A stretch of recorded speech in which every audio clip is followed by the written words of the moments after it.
I was holding a cream-colored envelope that didn't have a name on it, just a small gold seal pressed into the corner. When the wedding coordinator looked at my badge, smiled politely and said, "I'm sorry ma'am, limited guests aren't allowed near the gift table." I remember the exact temperature in that room, 72 degrees, perfectly controlled, the soft glow of chandeliers reflecting off crystal centerpieces, the quiet hum of a 12-piece string quartet playing something classical enough to sound expensive but forgettable enough to fade into the background, and I remember the way people turned just slightly, not enough to stare, but enough to notice that pause, that small interruption, that moment where I didn't quite belong where I was standing. My name is Emily Carter, I'm 29 years old, and 2 weeks ago, at my own sister's $85,000 wedding reception in Napa Valley, my parents officially downgraded me from daughter to limited guest in front of 140 people who all assumed I was just another +1 who wandered too far from her assigned seat. They printed it on a badge, white cardstock, black lettering, a thin gold border to match the theme, limited guest, and no family access.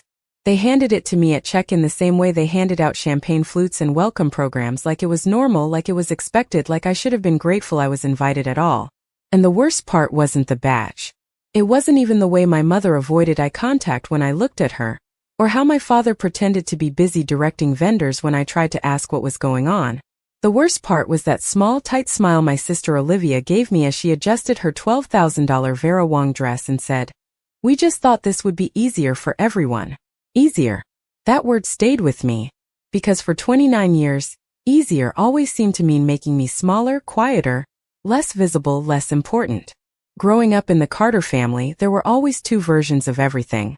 Olivia got the spotlight, I got the shadows. Olivia got introductions. "This is my daughter, she's going into corporate law." And I got summaries. "This is Emily, she helps out with things." Olivia got her own room at every hotel, I got the pull-out couch. Olivia got investments, I got advice. And advice was always free. Be patient. Be understanding. Don't make things harder than they need to be. So I learned. I learned how to stay out of the way. I learned how to make myself useful without being noticed. I learned how to build things quietly without asking for recognition, without expecting anything in return. And for a long time I thought that was enough. I thought if I just kept my head down, if I just did everything right, eventually something would shift. Eventually they'd see me. Eventually I'd be more than just the extra chair at the table. And for a moment, just a brief, fragile moment, I thought my sister's wedding might be that moment. I helped plan it, you know. The venue selection, the vendor coordination, the seating arrangements. I spent 6 months reviewing contracts, negotiating pricing, managing timelines. I knew every detail down to the exact shade of ivory they chose for the table linens. But when the invitations went out, my name wasn't listed under the Carter family. It was tucked in at the bottom, under additional guests. I noticed. Of course I noticed. But I told myself it didn't matter. I told myself labels didn't define relationships. I told myself that when the day came, when everything came together, it would feel different. It didn't. Standing there in that reception hall, holding that envelope, wearing that badge, I finally understood something I should have realized years ago. This wasn't a mistake. This wasn't an oversight. This was intentional. This was who they believed I was. And for the first time in my life, I didn't try to fix it. I didn't try to explain. I didn't try to earn my way back into a place I was never meant to have. Instead, I looked at the coordinator, smiled and said, "I understand." And then I turned slowly, deliberately, and started walking back toward the gift table anyway, because what they didn't know was that the most important thing in that room wasn't on their guest list. And it definitely wasn't limited. I did not walk fast. That was the first decision I made. Not to rush, not to look flustered, not to give anyone the satisfaction of thinking I was confused or embarrassed. I walked at the same steady pace as every other guest who believed they belonged there, heels clicking softly against the polished stone floor, the envelope still in my hand, the gold seal catching the light every time I passed beneath another chandelier. No one stopped me at first. That was the thing about spaces like this. If you looked like you knew where you were going, people assumed you did. Waiters stepped aside. Guests shifted just enough to make room. Conversations paused for half a second, then resumed. I could feel the weight of 100 small glances, quick assessments, quiet judgments, but no one said anything. Not yet. I passed table 12 where I had been assigned to sit, a round table near the back, partially blocked by a floral installation that must have cost at least $3,000, and I caught a glimpse of my place card. Emily Carter, limited guest. No family designation. No +1. Just a label. I did not stop. I did not even slow down. Because 6 months earlier, when all of this started, I had already learned exactly what my place was supposed to be. It began in my parents' living room late October, when Olivia announced her engagement. My mother cried. My father opened a bottle of champagne that had been saved for something special, and Olivia stood in the center of the room, smiling like she had just secured her future in a way that could be measured and approved. "We are thinking Napa," she said casually, like it was already decided. "Vineyard, late spring, maybe around 100 guests." 100 turned into 140. Napa turned into a private estate that required a 12-month booking window, expedited through a premium fee. And suddenly everyone had a role. My mother handled guest lists and social connections. My father handled finances, or at least the version of finances he wanted everyone to see. Olivia handled aesthetics, colors, dress fittings, menu tastings. And me, I became the one who made everything work. "You are so organized, Emily," my mother said the first time she handed me a stack of vendor proposals. "You have always been good at details." Details meant contracts. It meant reading 30-page agreements line by line, while everyone else focused on centerpieces and signature cocktails. It meant calling vendors at 8 in the morning to renegotiate delivery windows. It meant tracking deposits, deadlines, insurance requirements, contingency plans. It meant solving problems before anyone else even noticed they existed. I built spreadsheets, multiple tabs, budget breakdowns, vendor timelines, seating logistics, contingency matrices. I knew exactly how much every element of that wedding cost, down to the last dollar. The custom dance floor alone was $18,500. The floral installations, including the one currently blocking my assigned table, totaled just over $22,000. The live band for the after party was another $12,000, separate from the ceremony quartet. I knew all of it because I was the one who made sure every invoice was approved, every payment was scheduled, every contract clause was reviewed. And for a while I told myself that meant something. I told myself that being trusted with the structure of the entire event meant I mattered. That I was part of it. That I was family. But then there were moments. Small ones at first. Comments that slipped out when they thought I was not paying attention. "Just have Emily handle it," my father would say dismissively, as if I were a service rather than a person. Or my mother lowering her voice just enough to sound considerate. "She does not really have anything else going on right now." And Olivia who would smile, always smile, and say things like, "I do not know what we would do without you," while handing me another problem to solve. I accepted all of it. Every late night, every early call, every adjustment, every compromise. Because I thought at the end of it, when the day finally came, there would be a shift. A recognition. Something small maybe, but real. I thought there would be a moment where they would look at me and say, "This would not have happened without you." Instead, I got a badge. And as I moved closer to the gift table, past the carefully arranged display of ivory boxes and gold ribbon, past the sign that read "Cards and Gifts" in elegant script, I realized something else. Every single vendor in that room knew my name. They knew my email. They knew my phone number. They had worked with me for months.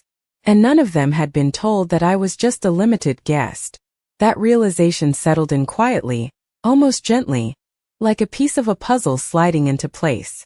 And for the first time since I walked into that reception, I was not thinking about what my family had taken from me. I was thinking about what I had built, and who exactly it belonged to. I did not realize then just how much that difference was about to matter.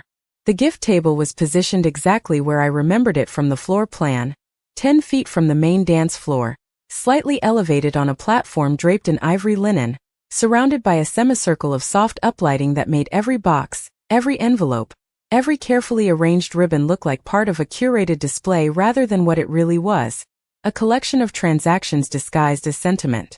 I stepped onto the platform without hesitation. Up close, the details were even sharper. Handwritten cards in thick calligraphy ink. Monogrammed envelopes. Designer wrapping paper that probably cost more than most people's weekly groceries. And there near the center was the box I had been waiting for. It was not the largest. It was not the most decorated. In fact, it looked almost plain compared to everything else. Matte white. No ribbon. No visible tag. Just clean edges and that same small gold seal pressed into the top corner. The exact same seal as the envelope still in my hand. I reached for it. That was when I heard my name. Emily. My mother's voice. Tight. Controlled. The kind of voice she used when something was already going wrong, and she needed to fix it before anyone else noticed. I did not turn right away. I let my fingers rest lightly on the edge of the box, feeling the smooth surface, grounding myself in something solid, something real. Then I turned. She was standing at the base of the platform a few steps away, her smile fixed in place for anyone watching but her eyes. Sharp, questioning, calculating. My father was just behind her, his posture rigid, scanning the room the way he always did when he thought control was slipping. Olivia was further back, near the dance floor, but I could feel her attention even without looking directly at her. "You are not supposed to be here," my mother said softly, the words hidden behind a polite expression. The coordinator explained that already. I nodded slightly as if I agreed. She did. A beat passed. My mother's gaze flicked to the box, then back to me. "Then why are you touching the gifts?" Because for months I had been the one tracking them. Because I had set up the registry system, coordinated delivery windows, confirmed insurance coverage for items over $5,000. Because I knew exactly which gifts had arrived early, which ones were delayed, which ones required signatures. Because none of this existed without me. But I did not say any of that. Instead, I lifted the envelope in my hand just enough for her to see the seal. Her expression shifted just slightly. Confusion first. Then recognition. Not full understanding. Not yet. But enough to unsettle her. "This one is mine," I said. "Calm. Even." My father stepped forward then, his voice low, controlled in the same way hers was. "Emily, this is not the time to create a scene." A scene. I almost smiled at that. Because a scene required noise. It required disruption. And I had done neither. I had walked. I had stopped. I had reached for something that belonged to me. "I am not creating anything," I said quietly. "I am just following through." My father's jaw tightened. He glanced around again, checking who might be watching. A few guests had started to notice now. Nothing dramatic. Just small shifts. Conversations slowing. Eyes lingering a second too long. The band continued playing, but even the music felt thinner somehow, like it was losing its ability to fill the space. "Following through on what?" he asked. That question hung there, heavier than anything else that had been said so far. Because the answer was not simple. It was not something that could be explained in a single sentence or dismissed with a polite smile. It was months of quiet work. Months of decisions made in rooms they never entered. Contracts they never read. Agreements they never questioned. And for the first time I realized something that should have been obvious much earlier. They had never actually asked who was making this wedding happen. They had just assumed it was them. I placed my hand fully on the box now, steady, deliberate. "On everything," I said. My mother's smile faltered. Just for a second. My father's expression hardened. And somewhere behind them, I could hear Olivia's voice, light and dismissive, saying something to a group of guests, still performing, still unaware. I looked back down at the box, at the gold seal, at the one detail in that entire room that matched the envelope in my hand. And I understood exactly what was about to happen next. I did not realize then how many people were about to turn around at the same time. I broke the seal slowly. Not because I needed more time, but because I wanted every second to stretch, every movement to feel deliberate, controlled, undeniable. The thin gold edge lifted cleanly under my thumb, the adhesive giving way with a soft, almost inaudible sound that somehow felt louder than the music still playing behind us. My mother's breath caught. My father took another step forward. "Emily," he said, sharper now, the warning no longer hidden. "Whatever you think you are doing, stop." I did not look at him. I did not look at anyone. I kept my eyes on the box as I lifted the lid. Inside there was no tissue paper. No decorative filler. Just a single thick document folder, matte black, centered perfectly. as if it had been waiting. Because it had. I reached in and pulled it out, feeling the weight of it settle into my hands, heavier than it looked, solid, intentional. The room had shifted by then. I could feel it without turning. Conversations had slowed to a near stop. The music still played, but it no longer covered anything. It just existed in the background, thin and distant. "This is not appropriate," my mother said, her voice tighter now, the polite tone cracking at the edges. "We can discuss whatever this is later." Later. Another familiar word. Later meant never. Later meant after the moment had passed, after the audience was gone, after everything could be minimized and controlled. I opened the folder. The first page was exactly what I expected. Clean, formal, unmistakable. Letterhead at the top. Legal language beneath it. And my name printed clearly in full. Emily and Carter. I let my thumb rest lightly against the edge of the page, holding it in place, not hiding it, not fully displaying it yet either. "You said I was creating a scene," I said quietly, finally lifting my eyes to meet my father's. "I am not. I am just correcting one." His expression flickered then. Not confusion. Not yet. Something closer to irritation, to disbelief, like he was still trying to fit this moment into a version of reality where he remained in control. "There is nothing to correct," he said. "This is Olivia's wedding." "Yes," I said. "It is." And for the first time I turned slightly, just enough to glance past him, past my mother, toward the center of the room where Olivia stood surrounded by guests, her laughter bright, effortless, practiced. For a second she had not noticed. For a second everything was still exactly the way she expected it to be. Then someone near her shifted. Another turned. The ripple started small, but it moved quickly. Attention always does. I looked back at my father. That is exactly why this matters. My mother stepped closer to the platform now, her hand lifting slightly as if she might reach for the folder, then stopping herself halfway, aware of the eyes on us. "Emily, please," she said, softer again, but the edge was still there. "You are misunderstanding something." I almost laughed at that. Not because it was funny, but because it was predictable. Misunderstanding. As if the problem had always been my perception, never their actions. "No," I said. "I am not." I turned the folder just enough so that the top of the document was visible from where they stood. Not enough for the entire room. Not yet. But enough for them. Enough for my father to see the header. Enough for my mother to recognize the name printed beneath it. Carter Family Trust. The word sat there, simple, undeniable. My father's face changed first. It was subtle, but it was there. A tightening around the eyes. A pause that lasted half a second too long. My mother's reaction came next, quieter but sharper. Her gaze dropped to the page, then snapped back to me.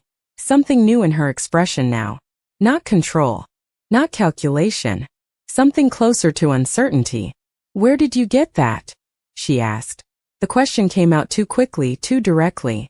Not the question of someone who believed I was mistaken. The question of someone who already knew I was not. I did not answer right away. I let the silence sit between us, let it stretch just enough to be noticed. Around us more people had turned. The band faltered for a moment, then picked up again. But the rhythm felt off, like it no longer matched the room. "That is not really the right question," I said finally. I lifted the page slightly higher, just enough for the nearest guest to begin to see more than just paper, more than just a folder. "The real question is why no one told you what was already decided." I did not realize then how quickly everything they believed about this night was about to change. My father did not speak right away. That was the first real sign. Not the tightening of his jaw, not the way his shoulders squared like he was preparing to regain control, but the silence. He was a man who always had something to say, always had a correction, an explanation, a version of events that placed him exactly where he believed he belonged. But now, for the first time in my life, he was quiet. My mother tried to fill that silence. "Emily," she said, her voice softer now, almost pleading. "This is not the place for legal discussions." Legal. She said it too carefully, like she had already accepted what she was seeing, but did not want anyone else to understand it yet. I tilted the folder slightly, letting the next line become visible. Trustee authorization. Effective date. April 14th. 6 months ago. The same week Olivia announced her engagement. I watched my father's eyes move just briefly, scanning the page, connecting something he had not known was there.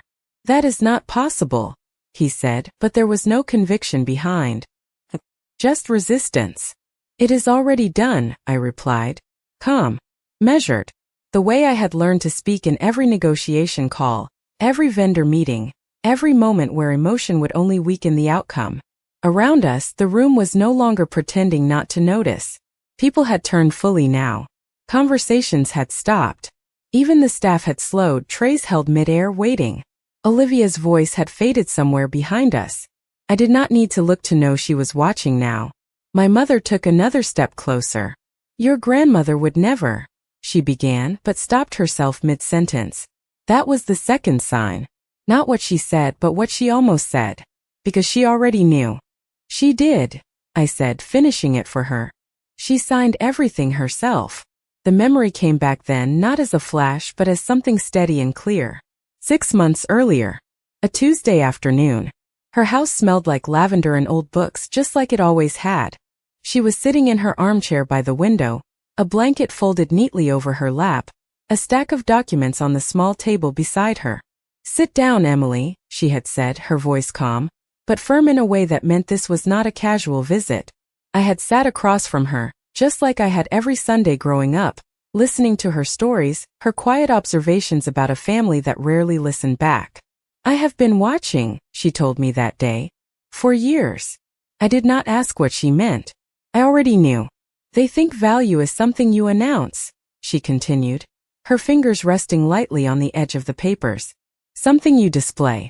Something you inherit. She looked at me then, really looked at me the way no one else ever did. You understand something they never will. You build it. She had turned the top document toward me. Carter Family Trust. I remember the exact way the words felt when I read them. Not surprising. Not shocking. Just inevitable. This is not a gift, she said. It is a correction. Back in the reception hall, I felt that same steadiness settle into me again. My father shook his head once, sharp, dismissive, like he could still undo this if he refused to accept it. Even if that were true, he said, his voice regaining some of its edge. This is not something you handle like this. Not here. Not in front of everyone. There it was. Not denial anymore. Not confusion. Just control trying to reassert itself in a different form. I nodded slightly. You are right, I said. It is not how you would handle it. That landed exactly the way I intended it to. My mother's hand dropped slowly to her side. My father's expression hardened again, but this time it did not carry the same certainty. Because the truth was already out. Not fully. Not in every detail. But enough. Enough for the room to feel it. Enough for the balance to shift just slightly in a way that could not be undone. I closed the folder gently, not hiding it, just containing it. Then I placed it back inside the box, leaving the lid open this time. You wanted me to stay in my place, I said quietly. I did. I looked at the badge still pinned to my dress, the one that had reduced me to a label, to a limitation, to something smaller than what I was. Then I looked back at them. I just think you misunderstood where that place actually is. I did not realize then how much that one sentence was about to cost them. For a moment no one moved. It was not dramatic. No gasps, no raised voices, no sudden chaos. Just stillness. The kind that settles over a room when something shifts in a way people cannot immediately explain but instinctively understand. I could feel it in the way the air changed, in the way conversations did not just stop but stayed stopped, like everyone was waiting for permission to react. My father was the first to break that stillness, but not in the way he normally would. He did not step forward. He did not raise his voice. Instead, he adjusted his jacket, a small, controlled movement, as if returning to something familiar might restore the balance he had just lost. You are making assumptions, he said carefully, each word measured. Documents can be misunderstood. I nodded slightly, almost like I agreed with him. They can, I said. That is why I spent 6 months making sure there was nothing to misunderstand. That landed differently. Not louder. Not sharper. Just heavier. My mother's eyes flicked to the box again, then to the open folder inside it, then back to me. 6 months. she repeated, quieter now, like she was testing the timeline in her own head. Yes, I said. The same 6 months I was planning this entire event. That was when the connection started to form, not just for them but for the people standing close enough to hear. Because it was not just about a document anymore. It was about everything leading up to it. Every email, every call, every decision that had seemed small at the time but now sat in a completely different context. My father's gaze sharpened. Planning a wedding does not give you authority over anything beyond logistics, he said, trying to reframe it, to reduce it back to something manageable. You were helping. Helping. That word again. I let it sit for a second. Then I shook my head just once. No, I said. I was executing. I could see the difference hit him even if he did not want to acknowledge it. Helping was optional, replaceable, invisible. Executing meant responsibility, control, ownership of outcomes. And outcomes were exactly what we were standing in the middle of. Behind him, I saw Olivia step closer now. Her expression no longer relaxed, no longer effortless. The performance had slipped. What is going on? She asked, her voice still light but thinner than before. No one answered her right away. That, more than anything, seemed to unsettle her. She was not used to being the last one to understand something happening in her own space.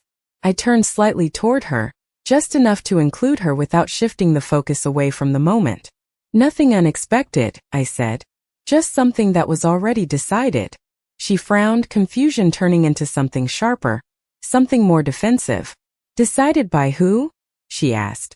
I looked at her for a second, really looked, and for the first time I did not see the version of her I had spent years adjusting around. I saw someone who had always assumed the structure would hold, that the roles would stay fixed, that the hierarchy would never be questioned. Not by you, I said. Quiet. Direct. That was enough. Not the full answer. Not the explanation. Just enough to shift her footing. My father exhaled slowly, the sound controlled but strained at the edges. This is not how this works, he said. You do not just walk into a situation like this and change the terms. I almost smiled at that, not because it was funny, but because it revealed exactly what he still believed. That the terms had been his to set. That they always had been. I did not change anything, I said. I just waited until it mattered. That was the part they had never understood about me. Not the quiet. Not the patience. Not the way I stepped back when it was easier for them. They thought it meant I was not paying attention. That I was not keeping track. That I did not see the patterns, the decisions, the way things were always arranged to benefit the same person. But I had been watching. The same way she had. The same way my grandmother had watched for years before deciding that observation alone was no longer enough. A staff member approached then, hesitating just at the edge of the platform, unsure whether to interrupt but clearly drawn into the moment. He looked at me, not at my parents, not at Olivia, and said, "Miss Carter, is everything all right here?" That was new. Not the question. The direction of it. My father noticed it too. I could see it in the way his posture shifted again, just slightly, like something inside the structure he relied on had moved out of place. I met the staff member's gaze and nodded. Yes, I said. Everything is exactly as it should be. And for the first time that night, I knew that was true. I did not realize then how many other people in that room were about to start treating it the same way.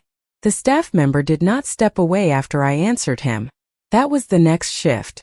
Subtle but unmistakable. He stayed exactly where he was, just off the edge of the platform, posture straight, attention focused, not waiting for my father, not looking to my mother, not even glancing toward Olivia. He was waiting for me. That single detail landed harder than anything that had been said so far. Because authority, real authority, does not announce itself. It reveals itself in who people instinctively look to. When something changes, my father saw it too. I could tell by the way his eyes moved, quick, controlled, recalibrating. There is no need for staff involvement, he said, his tone shifting again, this time attempting to reclaim ground through familiarity. Everything here is already handled. The staff member did not respond to him. Not even a nod. His gaze remained on me. Waiting. Confirming. My mother noticed it next. Her expression tightened, not in anger, but in something closer to realization. "Emily," she said quietly, "tell him to step back." Tell him. Not ask. Not request. Tell. That word carried more weight than she intended. I looked at the staff member for a second, then back at her. He is exactly where he needs to be, I said. The silence that followed was different from before. Less uncertain. More defined. Around us, people were no longer pretending not to watch. Phones were not out. No one was recording. This was not that kind of moment. This was quieter. More controlled. But the attention was complete now. Olivia stepped forward onto the edge of the platform, her heels clicking sharply, the first real break in her composure all evening. Okay, enough, she said, her voice no longer light, no longer effortless. What is this actually about? I turned to face her fully this time. Not as the sister who adjusted around her. Not as the background presence that made everything easier. Just as myself. It is about structure, I said. She frowned, the word not landing the way she expected. Structure of what? I glanced briefly at the room, at the tables, the lighting, the band, the staff moving just slightly differently now, more attentive, more aware. Then back at her. Everything you are standing in. She shook her head once, dismissive, but there was hesitation in it now. That does not make any sense. It does, I said. You just were never part of that side of it. That hit harder than I expected. Not because of the words themselves, but because of the truth inside them. Olivia had always lived inside the result. The finished version. The polished outcome. She had never needed to understand what held it together. My father stepped in then, his voice sharper now, the restraint thinning. This is enough, he said. Whatever this is, you will explain it privately. Privately. Again. Always privately. Always away from the moment where things could not be reshaped. I shook my head slowly. No, I said. Because this is the first time it is actually accurate. He took a step closer, lowering his voice, trying to contain it again. You are overstepping. I met his gaze evenly. No, I said. I am standing exactly where I am supposed to. Behind him, I saw one of the senior venue managers approach, a woman I had spoken to at least twice a week for months. She stopped beside the staff member, her posture professional, her expression composed, but her attention immediately locking onto me. Miss Carter, she said, her tone respectful, clear. Would you like us to proceed? That question did not belong to my father. It did not belong to my mother. It did not belong to Olivia. It was directed to me, and everyone heard it. My father turned sharply toward her. Proceed with what? He asked, the control slipping now, replaced by something closer to urgency. She glanced at him briefly, polite but distant, then returned her focus to me. Waiting. Always waiting for the person who actually held the decision. I could feel the shift ripple through the room again, stronger this time. Not confusion. Recognition. People were starting to understand that something fundamental had been misread. That the roles they assumed were fixed might not be. I took a small breath, steady, measured, and nodded once. Yes, I said. The manager inclined her head slightly, then turned to the staff beside her. Go ahead, she said. That was it. No announcement. No explanation. Just a simple instruction. But the effect was immediate. Lights near the stage adjusted, subtly brightening. The band slowed, then stopped completely this time. Conversations that had already faded disappeared entirely. And in that silence I realized something that felt both new and completely familiar at the same time. This was not me interrupting their event. This was me revealing who had been running it all along. And they were only just starting to see it. The music did not just stop. It faded in a way that made people notice it had been there all along, like a background noise you only hear once it disappears. Conversations had already died down, but now even the small sounds were gone. Glasses no longer clinked. Chairs no longer shifted. It was just quiet. The kind of quiet that pulls everyone's attention to a single point without anyone being told to look. And that point was me. The venue manager moved first. Not quickly. Not dramatically. Just a measured step forward, then another, positioning herself slightly to my side. Not in front of me, not behind me, but aligned. That detail mattered more than anything she could have said. Because alignment is not accidental. It is chosen. My father noticed it immediately. What exactly is happening? he asked, louder now, the control finally slipping into something sharper, something closer to demand. No one answered him. Not the manager. Not the staff. Not even my mother. Because for the first time the question was not his to ask. I reached into the box again and lifted the folder once more. This time opening it fully, turning it outward just enough for the closest circle of guests to see more than just a header. Pages. Signatures. Structure. It was not about them reading every word. It was about recognition. Legal documents have a presence. People do not need to understand every line to know what they are looking at. Olivia stepped closer, her heels slower now, more cautious, like she was entering something she no longer fully controlled. Emily, she said, her voice lower, stripped of the performance, just tell me what this is. I looked at her for a second, really looked, and for the first time there was no comparison running in the background. No adjustment. No measuring. Just clarity. It is ownership, I said. The word landed clean. Simple. Final. My mother's hand tightened around the clutch she was holding, her knuckles paling slightly. My father's expression did not change outwardly, but I could see it in his eyes now, the calculation shifting direction, trying to catch up to something that had already moved past him. Ownership of what? He asked. I did not answer. Right away. Instead, I turned slightly and gestured, not dramatically, just a small motion that included the space around us. The room. The lighting. The platform beneath our feet. The staff standing at attention. This, I said. It was not loud. Did not need to be. The word carried because everything around it supported it. The manager beside me inclined her head slightly, a confirmation without needing explanation. And that was when the second layer of realization started to spread. Not just to my parents. Not just to Olivia. But to the people watching. Because this was no longer a family disagreement. It was structural. External. Verified. My father let out a short breath, almost a laugh, but there was no humor in it.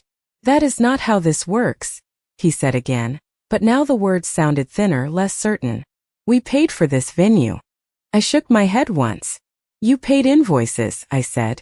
That is not the same thing. That difference hung there, heavier than anything else so far. Because paying a bill does not mean you control the system behind it. It just means you were allowed to participate. Olivia's gaze snapped between us, confusion now mixed with something else, something sharper, something closer to fear. Emily, stop, she said, her voice tightening. You are making this into something it is not. I met her eyes. No, I said. I am showing you what it has always been. The manager took a small step forward then, just enough to shift the focus slightly wider. For clarity, she said, her tone professional, calm. All contractual authority for this venue and associated event operations is held under the Carter Family Trust, as designated. She did not look at my father when she said it. She did not look at my mother. She looked at me. And the acting trustee is Miss Emily Carter. There it was. Not implied. Not suggested. Stated. Clean. Public. Unavoidable. My father went completely still. My mother's breath caught again, sharper this time. Olivia did not speak at all. And around us the room understood. Not every detail. Not every clause. But enough. Enough to see that the structure they assumed was fixed had already been rewritten. Enough to see that the person they thought was standing at the edge of the event had been holding it together the entire time. I closed the folder slowly, not hiding it, just marking the moment. Then I looked at them again, all three of them, standing in a version of reality that no longer matched the one they believed in. And for the first time I realized something that felt both quiet and absolute. They were not losing control because I took it. They were losing it because they never actually had it in the first place. I did not realize then how much further that truth was about to go. No one argued with the venue manager. That was the next thing I noticed. Not because they agreed, not because they understood every detail, but because the kind of authority she carried did not invite argument. Closed it. My father opened his mouth, then stopped. That alone would have been impossible an hour earlier. My mother's grip on her clutch loosened slightly, like her body was catching up to something her mind had not fully processed yet. And Olivia just stood there, her expression caught somewhere between disbelief and calculation, like she was trying to decide whether this was still a moment she could redirect. "This is ridiculous," my father said finally, but the words came out flatter than before, lacking the certainty he usually wrapped around everything. "A trust does not override a private event." The manager did not respond. She did not need to. I did. "It does when the event exists under it," I said. Calm. Even. The way I had said everything tonight. Because raising my voice would not make this more real. It was already real. My father shook his head once, sharper this time, like he was rejecting the structure itself. "We funded this," he insisted. "Every invoice. Every vendor. Every detail." I nodded slightly. "Yes," I said. "You funded what you were presented." That distinction landed harder than anything else so far. Because it was not about denying what he had done. It was about reframing what it meant. Funding is participation. Control is something else entirely. Around us, the guests were no longer just watching. They were listening. Not openly. Not obviously. But the way people do when they realize they are witnessing something that will be talked about later. Something that will be retold, analyzed, remembered. Olivia stepped forward again, closer this time, her voice lower, more controlled but no longer steady.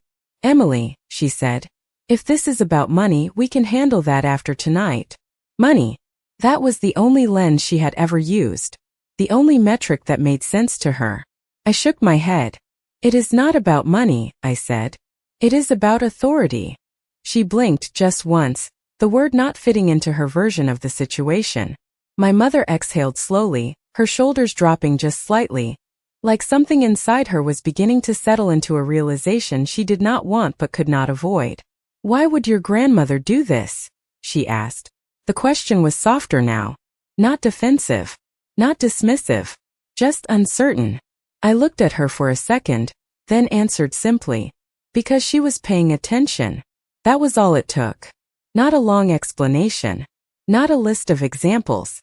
Just a truth they already recognized but had never acknowledged. My father's gaze hardened again, but it was different this time. Not control. Not dominance. Something closer to being cornered by a reality he could not negotiate with. "Even if this is valid," he said, choosing his words carefully now, "it does not give you the right to disrupt this event." I almost smiled. Not because it was funny. Because it was predictable. Disruption. That was how he framed anything that did not follow his structure. "I am not disrupting anything," I said. "I am aligning it." That word settled differently. Aligning. Not breaking. Not changing. Just correcting the direction of something that had already been moving. The manager beside me spoke again, her tone still calm, still neutral, but now carrying a slight edge of finality. "All operational decisions for this event fall under the authority of the acting trustee," she said. "If Miss Carter chooses to continue, we will proceed accordingly." Proceed. That word moved through the room like a quiet signal. Because proceeding meant this was not over. It meant this moment was not the peak. It was the transition. Olivia's voice cut through then, sharper than before. "Proceed with what?"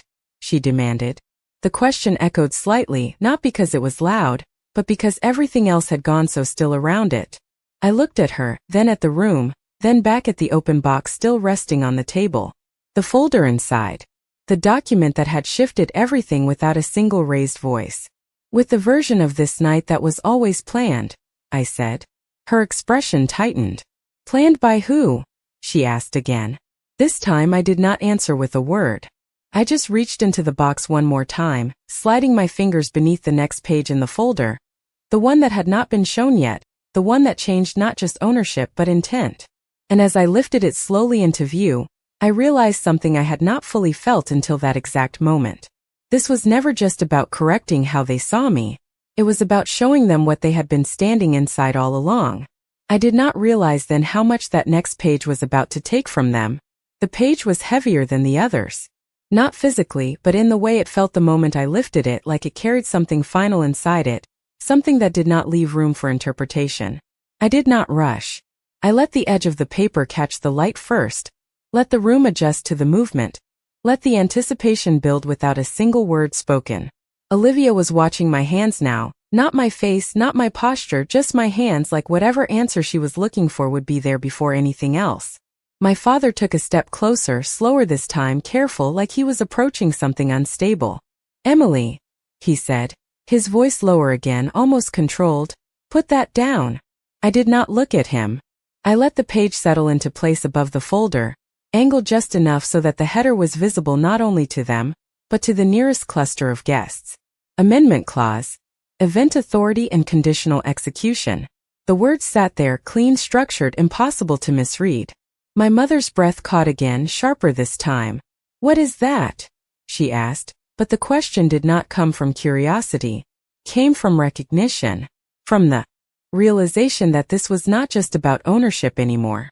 This was about terms. I ran my finger lightly along the edge of the page, not to draw attention, but to anchor myself in the moment. "It is the part you were never supposed to ignore," I said quietly. My father's eyes moved quickly across the visible lines, scanning, calculating, trying to assemble meaning before it fully reached him. "Conditional execution," he repeated, the phrase landing awkwardly in his voice, like it did not belong in his version of this night. "What conditions?" I met his gaze then, steady, direct. "Respect of designated authority," I said. "Adherence to role assignments as defined by the trust." Silence followed. Not confusion. Not disbelief. Something deeper. Because those words did not just describe a clause. They described behavior. Pattern. History. Olivia shook her head once, sharper now, her composure thinning. "This is insane," she said. "You are not going to stand here and tell me there are rules about how I act at my own wedding." I did not react to the volume, only to the words. "Not your wedding," I said. "Your event." That distinction landed like a shift in gravity. Small, but undeniable. My mother's voice came next, softer, almost strained. "Emily, please," she said. "Whatever this is, we can adjust. We can fix it." Fix it. The language of control returning, trying to reshape something that had already been defined long before this moment. I shook my head slowly. "It was already fixed," I said. "You just never noticed." The venue manager stepped slightly closer, not interrupting but present, reinforcing the structure without needing to speak. My father exhaled sharply, the restraint breaking at the edges now. "What happens if these conditions are not met?" he asked. There it was. Not denial. Not dismissal. Acceptance of the framework even if he did not agree with it. That question changed everything. Because once you ask what happens next, you have already accepted that something will. I glanced down at the page again, then back at him. "Then the event transitions," I said. He frowned. "Transitions to what?" I held his gaze for a second longer than necessary, letting the weight of the answer build before I gave it. "To the version that was actually approved." Olivia let out a short, disbelieving laugh, but it was hollow, thin. "Approved by who?" she asked. I did not answer immediately. Instead, I shifted the page slightly higher, revealing the signature at the bottom. Eleanor Carter. Clean. Final. Dated. 6 months ago. The same week everything began. My mother's hand moved instinctively toward her chest, stopping halfway, like her body understood before her mind caught up. My father went still again, completely still this time. Olivia did not speak at all. Around us, the room had crossed a line. This was no longer speculation, no longer assumption. It was evidence. Documented. Verified. And for the first time since I stepped onto that platform, I felt something settle completely into place. Not tension. Not anticipation. Certainty. I lowered the page just slightly, enough to bring the focus back to me, to the moment, to the decision that had already been made long before any of us arrived here tonight. "You asked what happens next," I said quietly. "This is the part where it starts." I did not realize then how different that start was going to look from anything they had planned. The moment did not explode. It unfolded. Quietly. Precisely.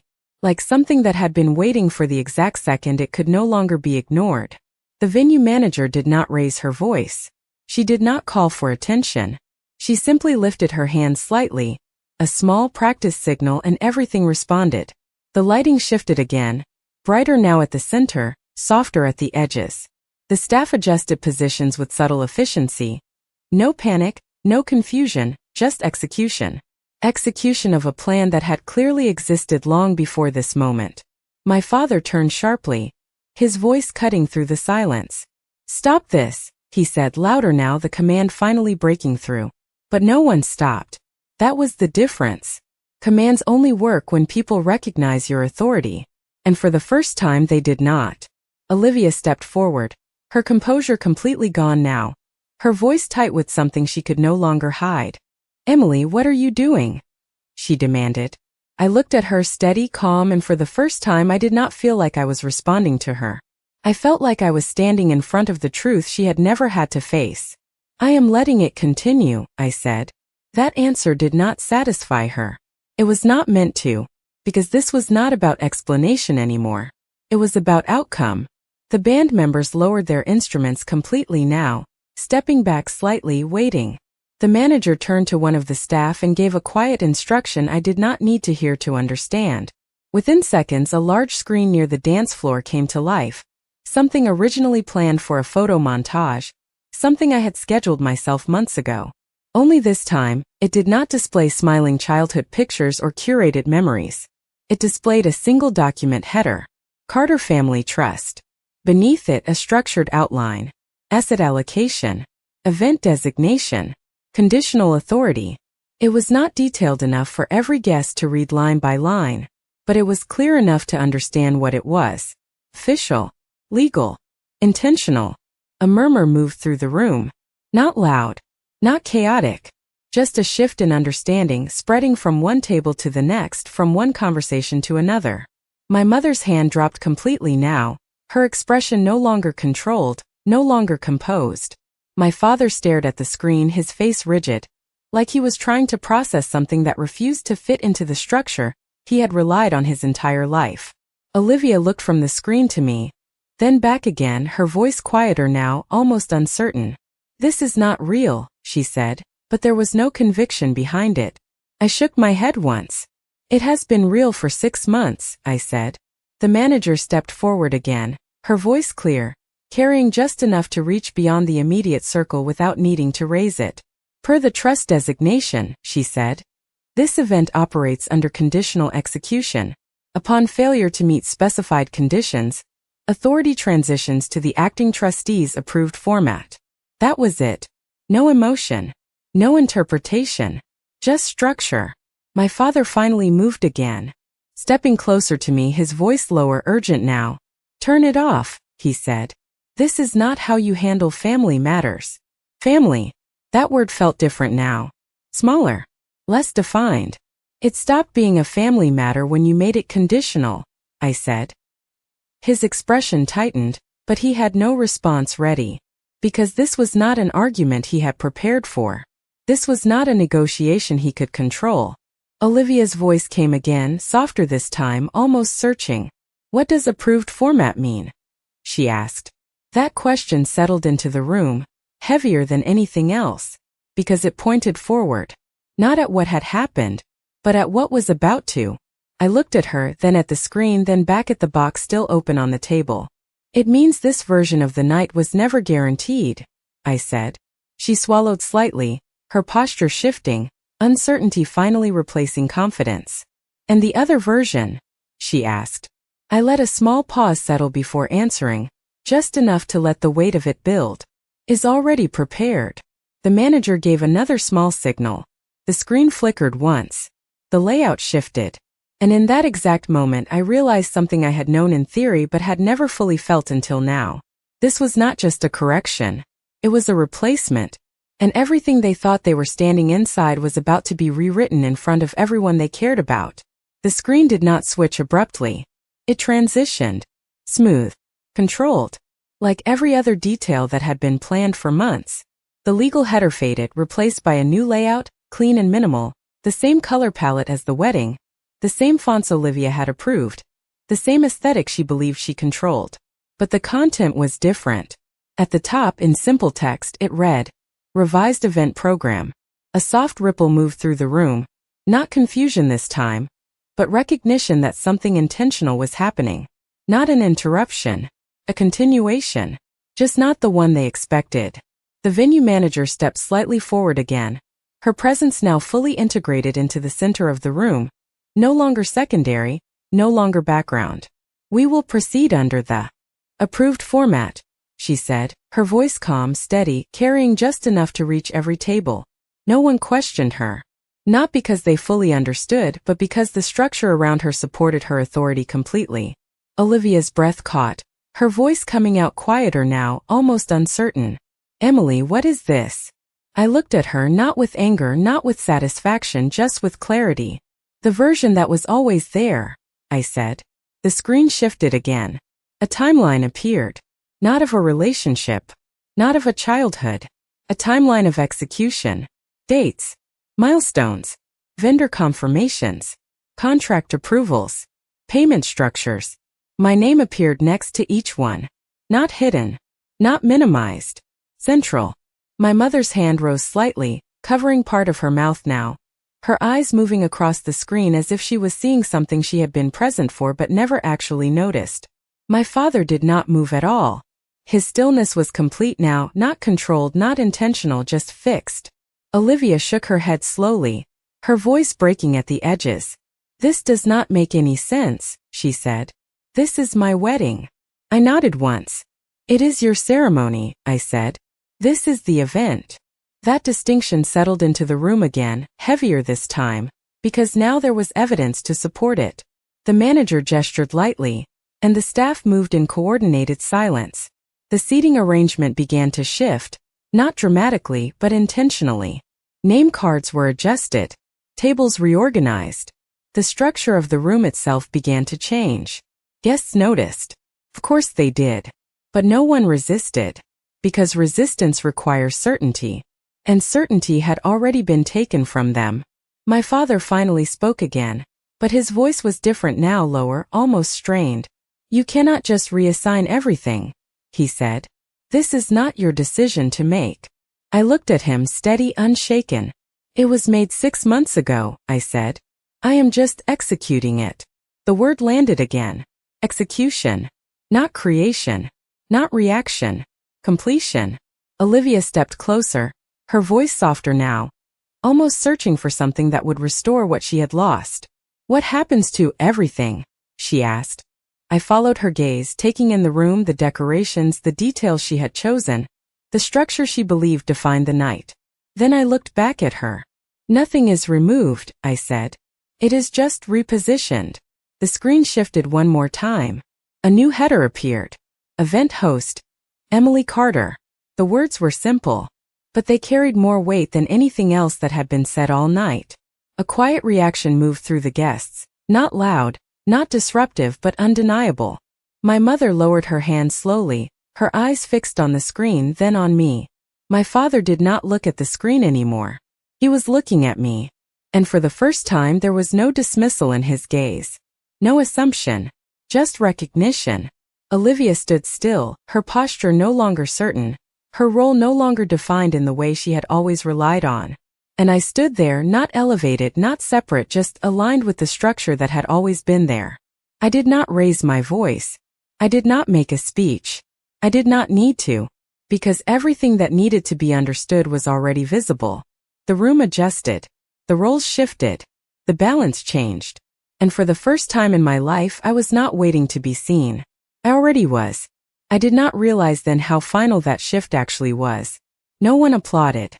That was the first thing I noticed when everything settled into its new shape. There was no dramatic reaction, no collective gasp, no moment where the room broke into noise to release the tension. Instead, there was something quieter, something more permanent. Acceptance. Not because everyone understood every detail, but because the structure around them had already adjusted, and people follow structure long before they follow emotion. The staff moved with quiet precision, finishing the repositioning of tables, adjusting place settings, guiding guests without needing to explain anything. Conversations began again, but softer, more careful, like everyone was aware they were now part of something different than what they arrived for. The band resumed, but the music felt different now. Not background noise, but something that marked the continuation of an event that had shifted direction. Without stopping, I remained where I was for a moment, the open box still in front of me, the folder resting inside it, no longer hidden, no longer waiting. My mother spoke first, but her voice had changed completely. "Emily," she said quietly, not calling for attention, not correcting, just saying my name. I turned to her. For the first time, there was no performance in her expression. No careful smile. No social awareness. Just something raw and uncertain. "You knew all of this," she said. It was not a question.